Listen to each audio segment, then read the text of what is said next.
Hello, and welcome to the Collegium, our monthly magazine program in 3 parts: cinema, state of affairs, and our arts calendar.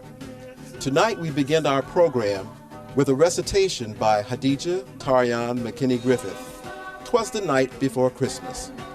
For our cinema presentation, we have the Norbu Festival of Tunesia. For our state of affairs, we have our usual panelists, Charles Achiye Odong and Dr. Temba Kadali. And as our special guest, Renée Abul-Ella. For our arts calendar, we're pleased to have as our guest artist, Luris Farhat, dancing Interconnections with film from Kalthoum. Stay with us, and remember, you are participating in the Collegium.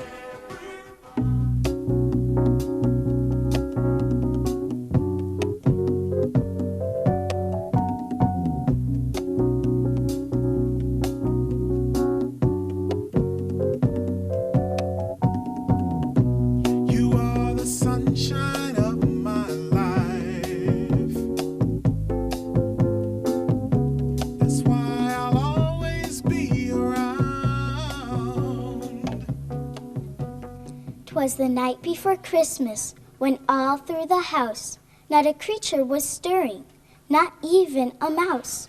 The stockings were hung by the chimney with care, in hopes that St. Nicholas soon would be there. The children were nestled all snug in their beds, while visions of sugar plums danced in their heads. And Mama in her kerchief, and I in my cap, had just settled down for a long winter's nap.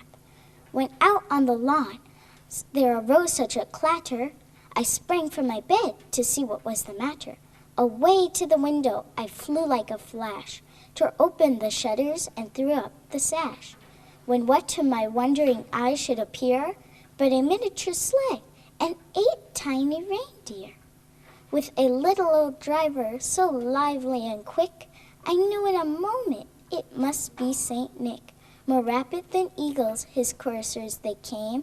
He whistled and shouted and called them by name. Now Dasher, now Dancer, and now Prancer and Vixen, on Comet, on Cupid, on Donner and Blitzen, to the top of the porch, to the top of the wall. Now dash away, all. So up to the housetop the coursers they flew, with a sleigh full of toys, and St. Nicholas too. As I drew in my head and was turning around, down the chimney St. Nicholas came with a bound. A bundle of toys he had flung on his back, and he looked like a peddler just opening his pack. His eyes, how they twinkled, his dimples, how merry. His cheeks were like roses, his nose like a cherry. His droll little mouth was drawn up like a bow, and the beard of his chin was as white as the snow. The stump of a pipe he held tight in his teeth, and the smoke it encircled his head like a wreath. He had a broad face and a little round belly that shook when he laughed like a bowl full of jelly. A wink of his eye and a twist of his head soon gave me to know I had nothing to dread. He spoke not a word, but went straight to his work and filled all of the stockings, then turned with a jerk, and laying his finger aside of his nose, and giving a nod, up the chimney he rose. He sprang to his team gave a whistle, and away they all flew like a down of a thistle. But I heard him exclaim as he drove out of sight, "Merry Christmas to all, and to all a good night."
Hello, and welcome to our State of Affairs portion of the program with our regular panelists, Dr. Temba Kadali and Charles Achie Odong, and our special guest this evening, Mrs. Renée Abul-Ella.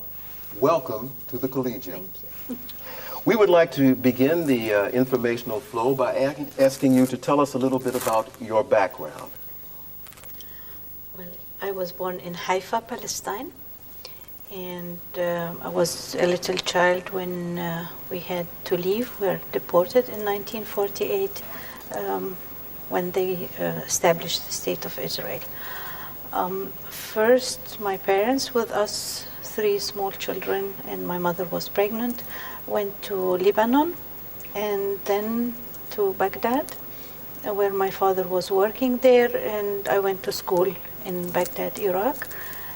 And then in 1960, we had to leave again, also leave everything behind and leave after the revolution against the king. And so my parents and sister's brother went to Lebanon, and I went to Cairo because I wanted to study there. And I went to the university, to the Cairo University, where I was studying journalism. And then my father died, and I came back. Before I finished my study, I worked to be able to support my sisters and brother. And then when they were a little bit older, I went back to the university. I finished my studies, and I was working there as a foreign correspondent for Radio Lebanon in Cairo, and got married also there, and then came back with my husband to Lebanon, and our 2 sons were born there, and I was working all that time also in Radio Lebanon. And then I started also with the Palestinian Revolution at that early stage in the information sector, and receiving journalists and speaking with them, and working on the information sector. And then I also worked with the Palestinian women, and was one of the women who established the part of the Palestinian Women Union in Lebanon. And then 1976, we had to leave Lebanon again, this time with my husband and the 2 small children, because of the war there, and we came to Berlin. And since then, here. I know you've been following closely events in the Middle East and Palestine in particular. Mm-hmm. Could you tell us the history of Palestine, and what do you see as its future? Oh, the history is very long. I think we only say that until 48, Palestine was our homeland, our country, our home. And since then, everybody who was living in Palestine then and had to leave in 48 became a refugee, and all our children and their children. And our hope was always to go back to Palestine, and our hope now is to have even a part of Palestine, to have a home for us. And I hope we worked for that all these years, and we spent our lives working for it. So I hope one day it will be real. Thank you. Can you tell us something about the so-called Balfour Declaration, and what does the declaration mean for the people living in the Middle East and for the whole world? Now it is 80 years after the Balfour Declaration, but when you speak about today, you always go back, to the beginning. It was the beginning of the modern problem in Palestine. And the Foreign Affairs Minister of England gave himself the right to promise people a land which he didn't own. So Palestine was not British, and he just promised the Zionists that they will get Palestine if the England will get the mandate over Palestine after the First World War, and that was in 1917, in November 1917, this declaration. So you can imagine the impact of it in the Middle East, because it was the beginning of everything which we are living in today. Okay.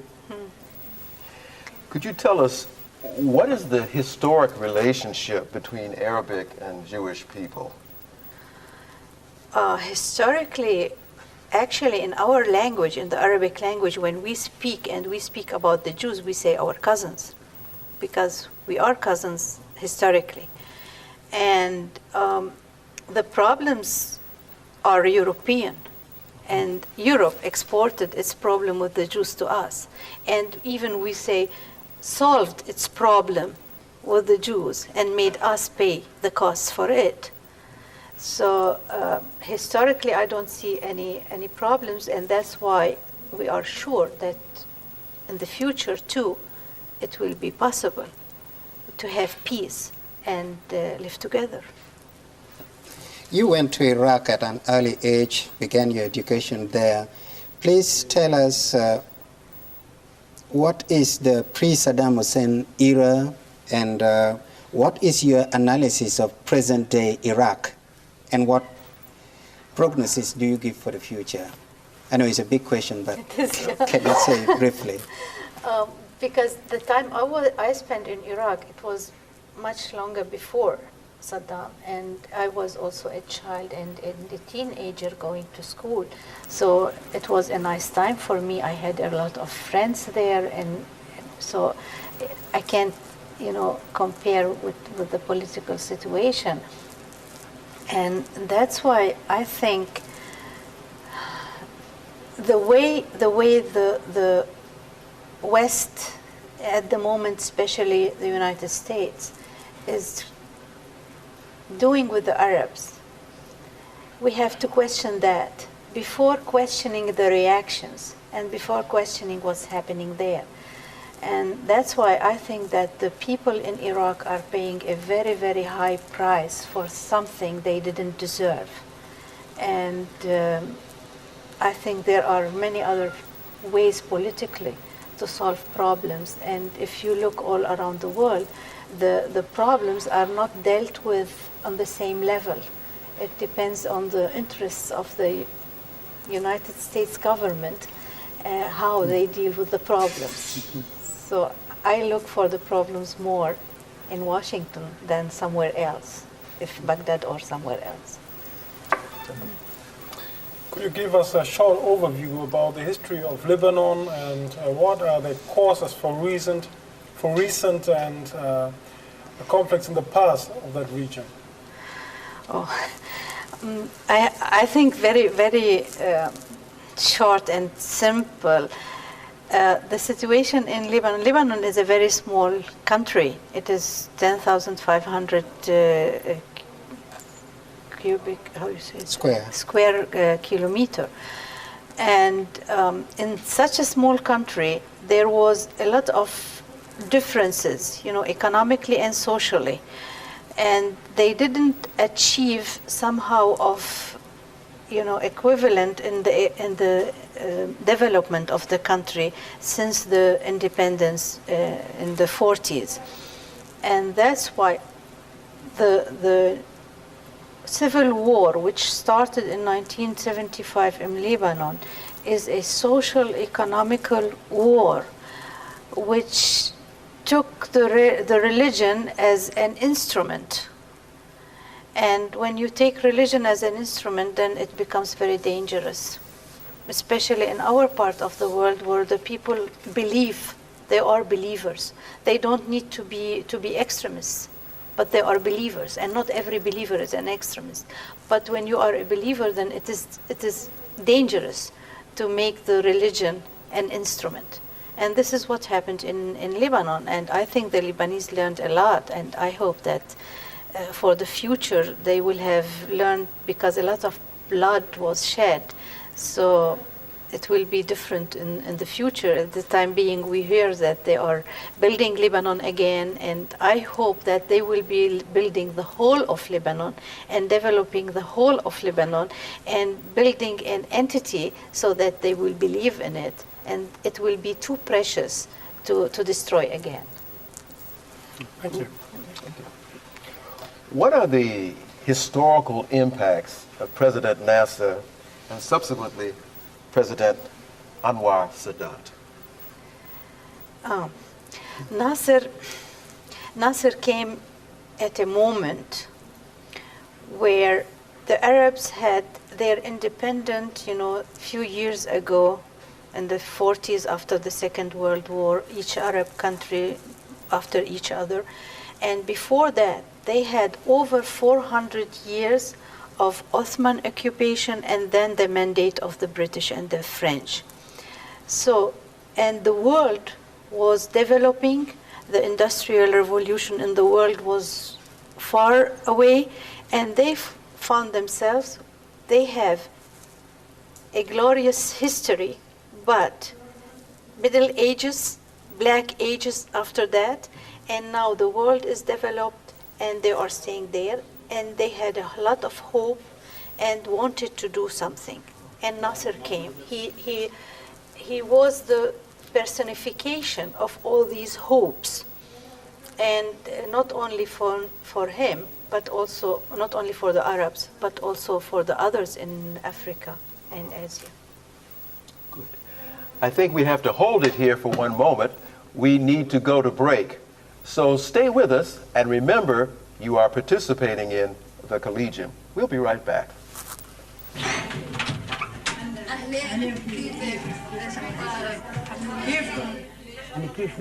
Alda ist wie eine Familie. Wenn man weit weg von seiner Familie ist, kommt man hierher und kann über seine Sorgen sprechen. Ich bin heute zur Polizei gegangen. Ich bin alleine gegangen. Eine deutsche Frau, die mit mir auf der Rolltreppe fuhr, habe ich nach dem Weg gefragt. Ich zeigte ihr den Zettel mit der Anschrift und sie hat mich bis zum Bus gebracht. Ich habe die Idee von Aldar initiiert, den Antrag gestellt, und seit der Gründung mache ich hauptsächlich die soziale und rechtliche Beratung.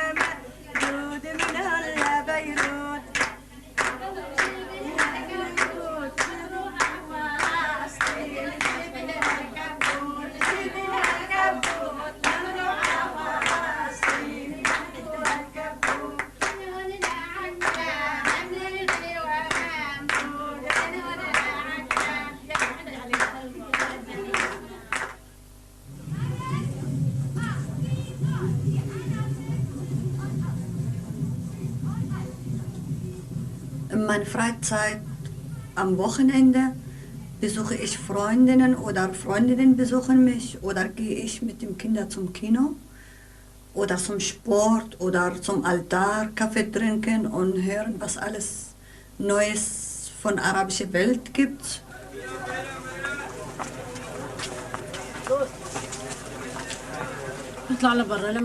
Ich gehe raus, um einzukaufen bei Aldi oder Penny hier. Und einmal wöchentlich gehe ich zum Markt, um Gemüse zu kaufen.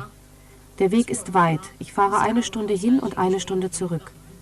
Ab und zu gehe ich zu einer Freundin. Wenn sie ein Kind bekommen hat oder sich nicht wohlfühlt, gehe ich sie besuchen.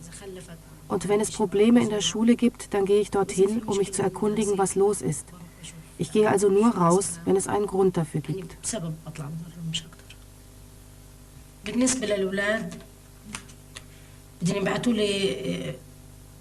أصغر واحدة بالولاد على الزنطة شولي كان قبلها 2 هلا ومش عارفة شو بدي أعمل. يعني رحت أنا على اليوم انطعمت 2 3 ورحت على المدرسة، فهلا بعتيني عشان أصغر واحدة بالمدرسة ريما. أنا رأيي إنه إذا أنت كنتي صرتي رايحة كل محل لازم يكون في حكيم نفسي بريد المدرسة هو اللي يفحص الأولاد ويقول إذا كان لازم لهم ولا لا. وبس تجيبي الفحص تبعه بتجيبي لنا اياه وبنشوف ساعتنا ايش فينا نعمل وكيف فينا نساعد. يعني بقدر اتحداهم بهذا التقرير، اذا ما فيهم يودوهن خلاص بنتهي كل اشي. طيب ماشي الحال.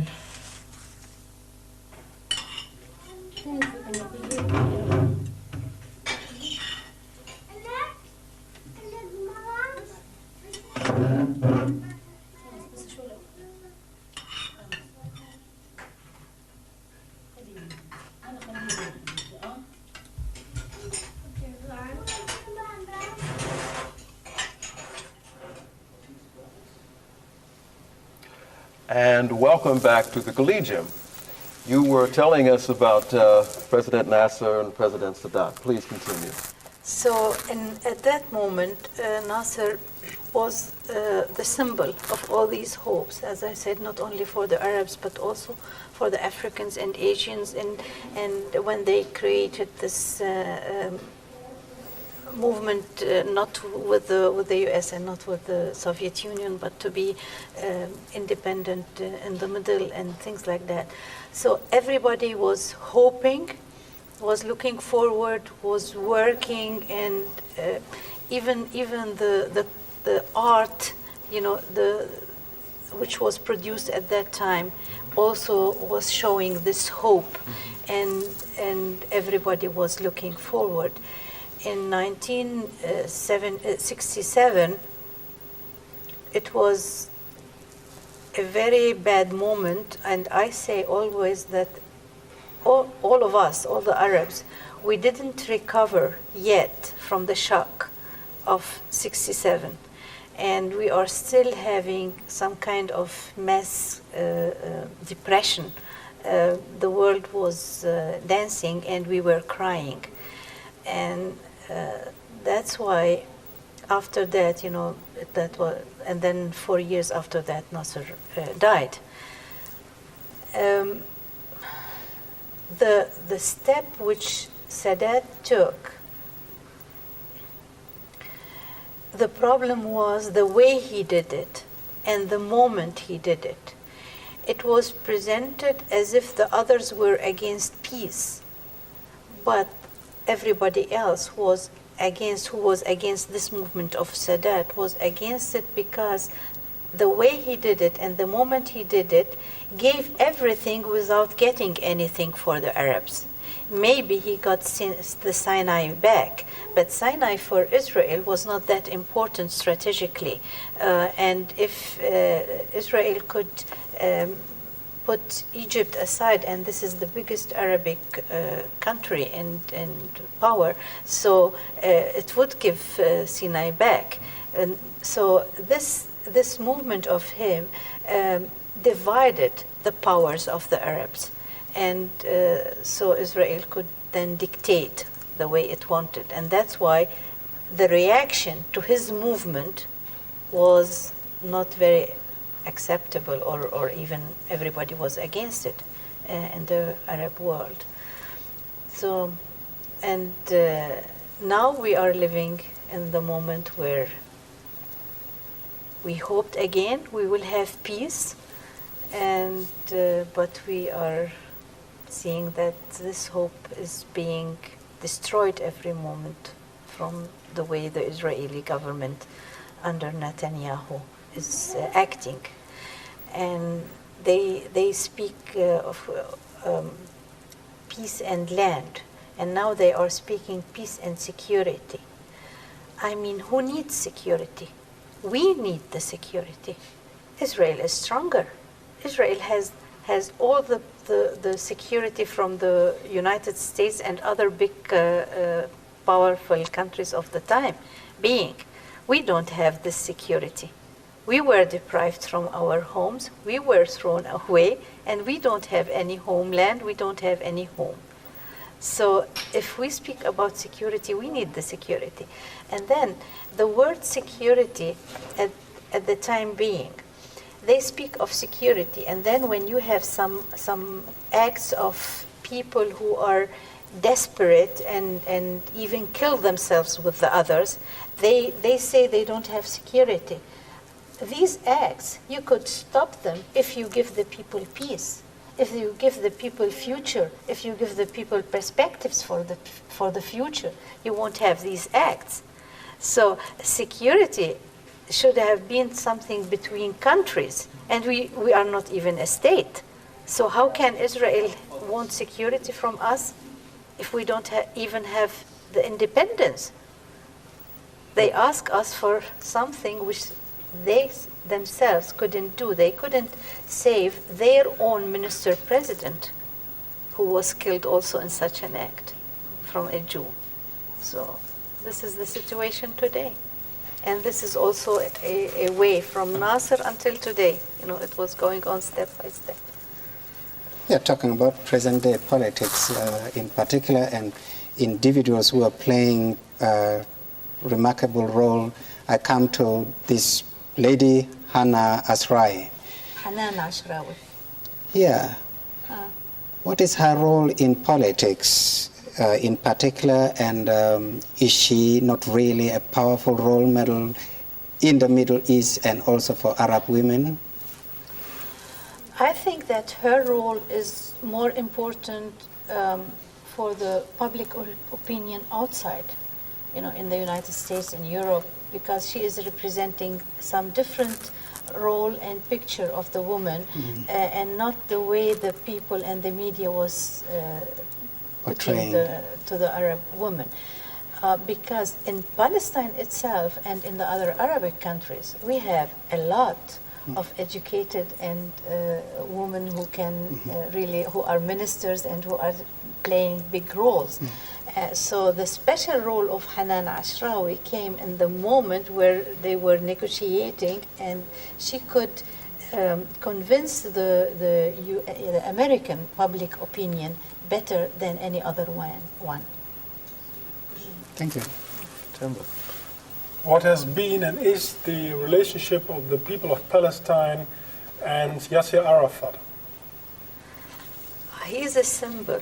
He is a very important and big symbol, and he showed in all these years since '65, because since the revolution started in '65, that he is the person who can really get the people move together and go to somewhere. And every time when during these years were said, oh, the Palestinians are finished, the PLO is finished, and it happened many times after 1970 in Jordan, after 82 in Lebanon, and after the Saddam Hussein war with Kuwait and things like that.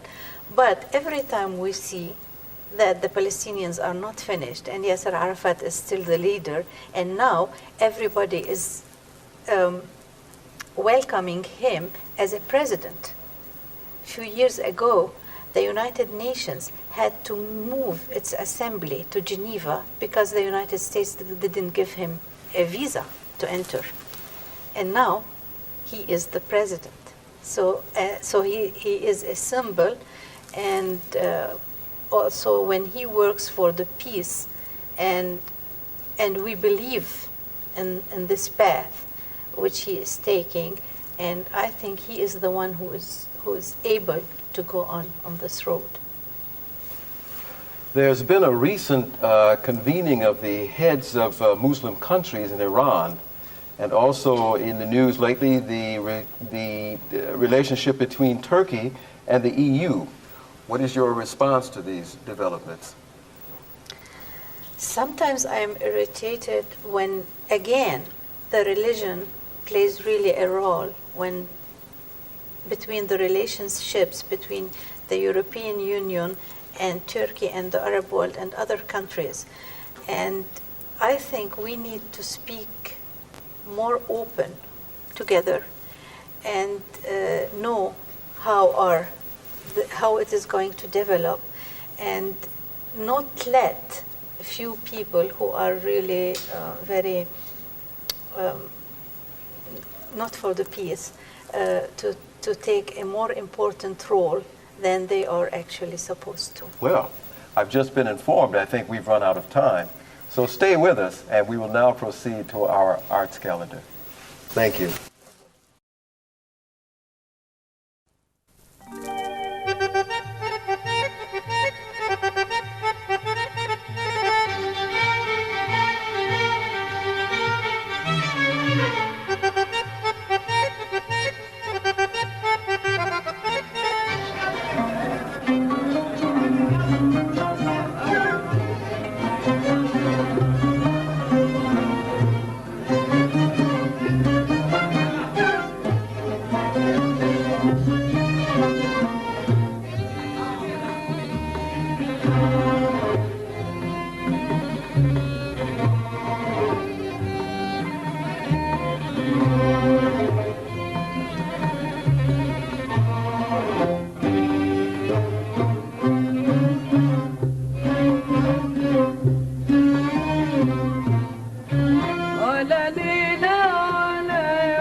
أحب التاني ليه وأعمل في حبك إيه أحب التاني